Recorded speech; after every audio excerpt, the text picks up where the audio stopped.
Oh, so there's a lot of UFO news that we have to talk about. It's time for another UFO news roundup. Get in here, this is Jack with Cosmic Road. I talk about UFOs and the paranormal. Please hit like, please subscribe, share on social media, and let me know what you think in the comments below. Okay, to start with, we have Rear Admiral of the Navy. He's retired, Tim Gallaudet. I may be mispronouncing that. And he is speaking up on the Good Trouble show, basically confirming the Roosevelt encounters. If you recall, this is where two of the 2017 videos are from, is the gimbal and the go fast, are from there were many encounters. The pilots were seeing these craft almost on a daily basis over a 2-year period, I think in 2015 to 16. The Roosevelt and the fleet was going back and forth from the East Coast to the war zone. And they were seeing these things all the time. And and that is what the Rear Admiral is saying. So further confirmation on an amazing series of incidents. We have multiple pilots that have come forward, like Ryan Graves talking about this. We have those 2 videos, and now we have the Rear Admiral himself. Let's hear what he has to say. So, I understand that your interest in UAP can be traced back to a famous event in 2015. So, tell us about that. Right. Well, when I was serving as an admiral in the Navy, I worked under U.S. Fleet Forces Command, and my sailors were in an exercise on the ship Theodore Roosevelt, an aircraft carrier that was doing training operations in the eastern seaboard just off the East Coast. And this is well known, this Theodore Roosevelt incident of UAP. What happened is I was on the receiving end of an email on the Navy or DOD's secret internet. And it was from my boss, the operations officer at Fleet Forces Command, and he sent this email to all his subordinate commanders, which was about 20 1- and 2-star admirals and their senior executive service deputies.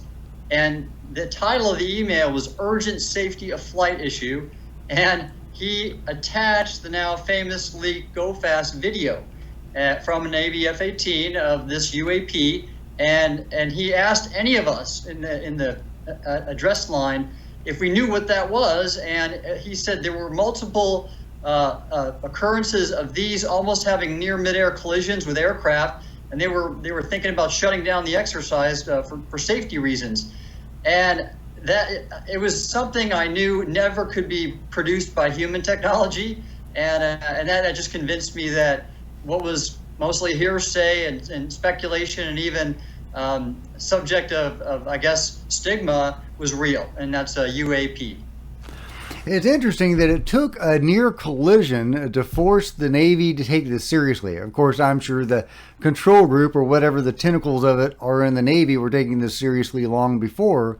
But yeah, it took some pilots almost hitting one of these things. I think it was the cube within a sphere or the sphere within a cube to actually make them raise the classification to an urgent, collision kind of thing. So yeah, anyway, it made him take him seriously. And like you said, there were 20 admirals and their deputies on this call talking about this. And, specifically with the Go Fast video, I know many people, including Mick West, have tried to debunk this, saying, it was only going 40 miles an hour.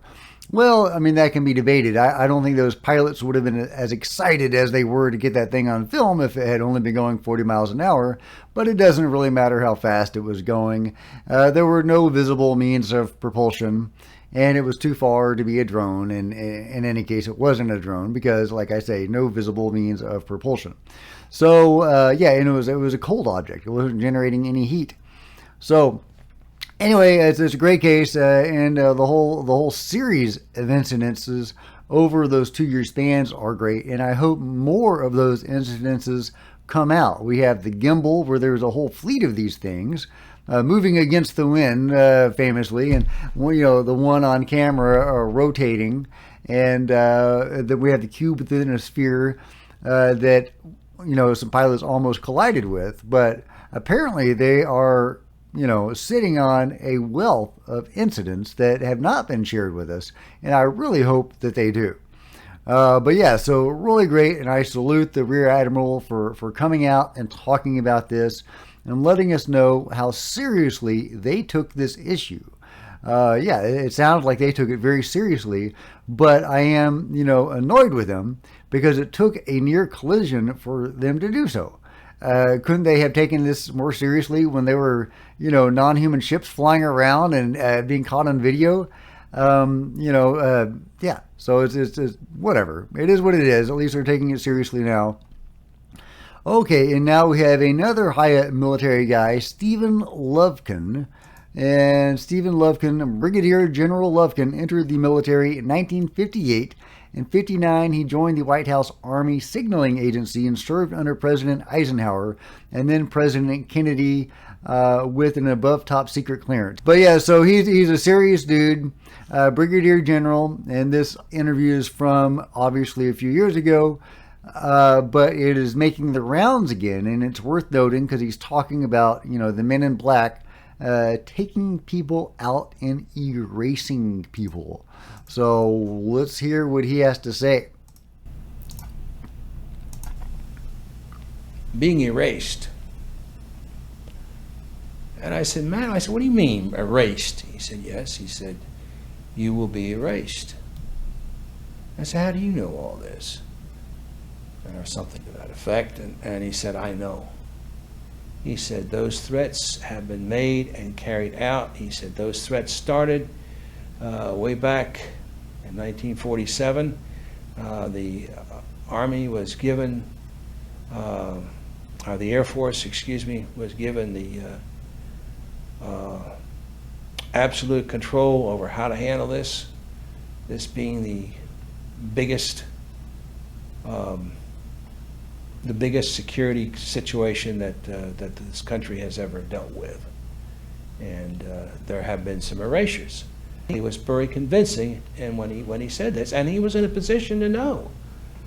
He was much older than I, and he had been involved with the CIA and the DIA both, and well, then it wasn't DIA, but he was involved with the CIA. And so he knew what he was talking about. I mean, he wasn't just kidding. So I guess fear has done it. I don't care what kind of a person you are. I don't care how strong or courageous you are. It would be a very fearful situation because from what Matt said, he said they'll go after not only you. He said they'll go after your family. Now, those were his words. And so I can only say that the reason they've been managed to keep it under wraps for so long is through fear. Yeah, and so, obviously that's very relevant to today. We have David Grush, whose home was just broken into recently. Apparently he has suffered reprisals for coming out about this. And many others have been intimidated into silence, likely by this same erasure that he is talking about. They are afraid of being taken out. Now, I don't quite understand the men in black because they do seem to carry out their threats at times, and at times they don't.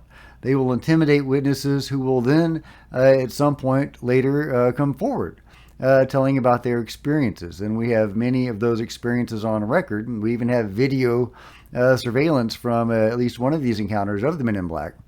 So, but at other times they do seem to take people out, to erase people. And Stephen Lovkin is saying, Brigadier General Stephen Lovkin is saying, they will take out your whole family, which is, again, something I've heard many times. They've threatened people's families, their dog, the works. They are, and they're not fooling around either. So, but yeah, they're not consistent about it, which is interesting. But whatever, the men in black are out there, and they are bad news. They are bad news, and yeah, so very relevant to today. Whatever is going on, whatever secrecy is going on, they have a huge hand in. And I just came across Stephen Lovkin's remarks, and they are making the rounds, and I thought I would share them with you. Okay, we have more breaking news, more current breaking news. Ross Coulthart has said there is a huge UFO out there that is too big to move. A great story. And now there is a building, a large building that has been erected on top of this UFO. And many people have been wondering where this thing is. And many people think this has been making the rounds that it's in Seoul, Korea. Not Seoul, Seoul, Korea. And I think the reason they think that is because it's a round building, but I don't think it's in Korea. I mean, who knows? Who knows where it is? But just because the building is round does not mean it's in Korea. Multiple people are tweeting about this. I have responded to each one saying, "Where's your proof? What makes you think this is the building?" Nobody can tell me why they think this is the building.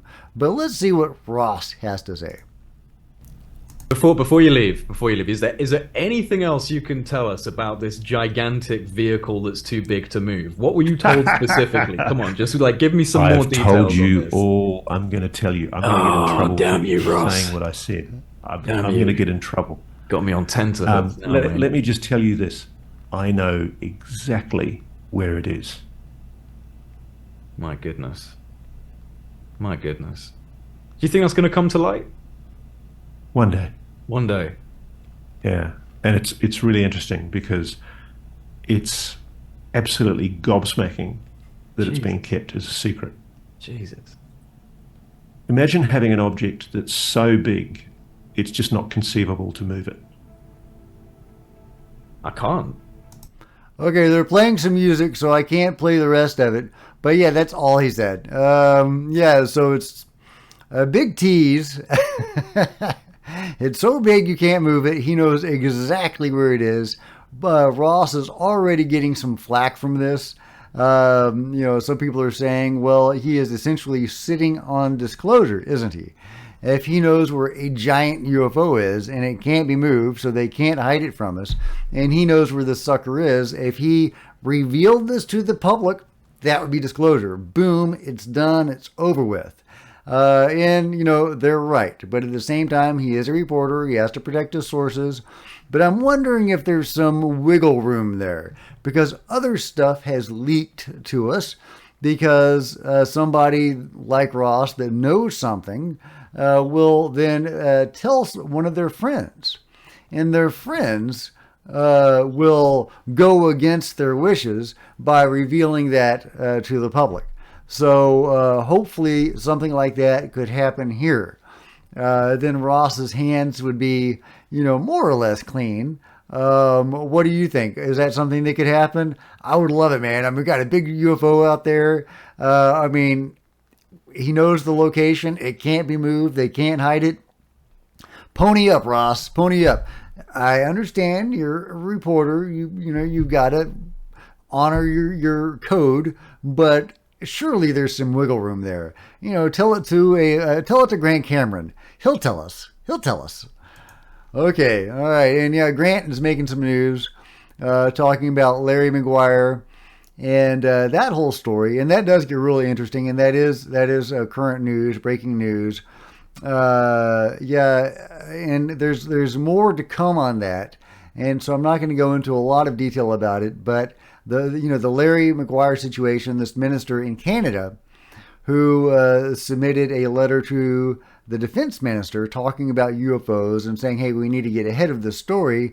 Canada has been involved in this UFO crash retrieval and reverse engineering program, and we need to get ahead of the story because this information is coming out. And she replied with this public letter, denying the whole thing, saying, we haven't looked into this stuff since the 60s.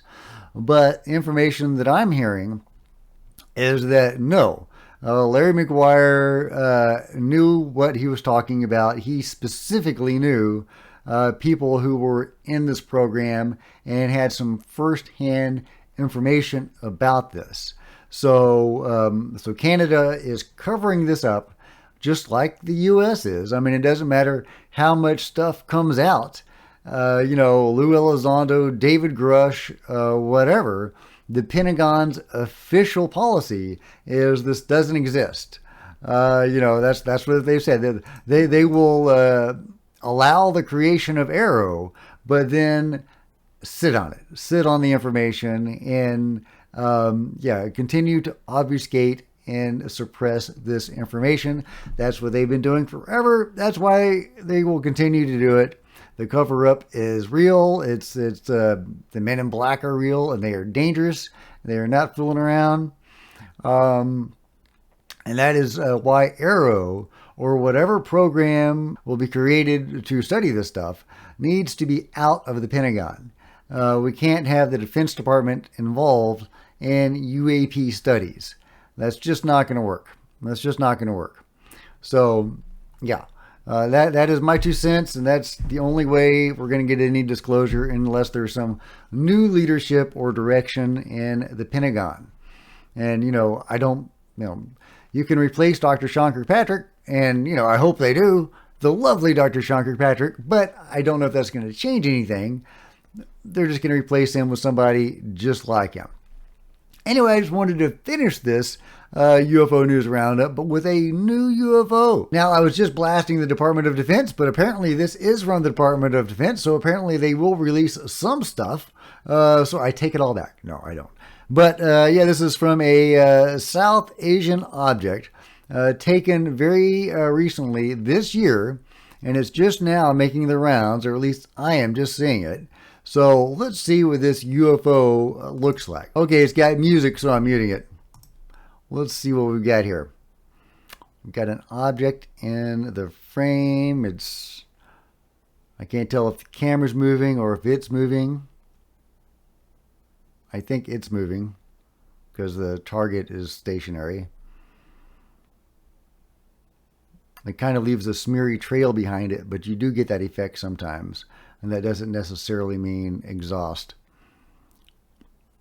It's hovering. It's going over there. I think they're shifting infrared or whatever, going through the different settings, seeing if they can get a better look at it. Yeah, you can get some more detail.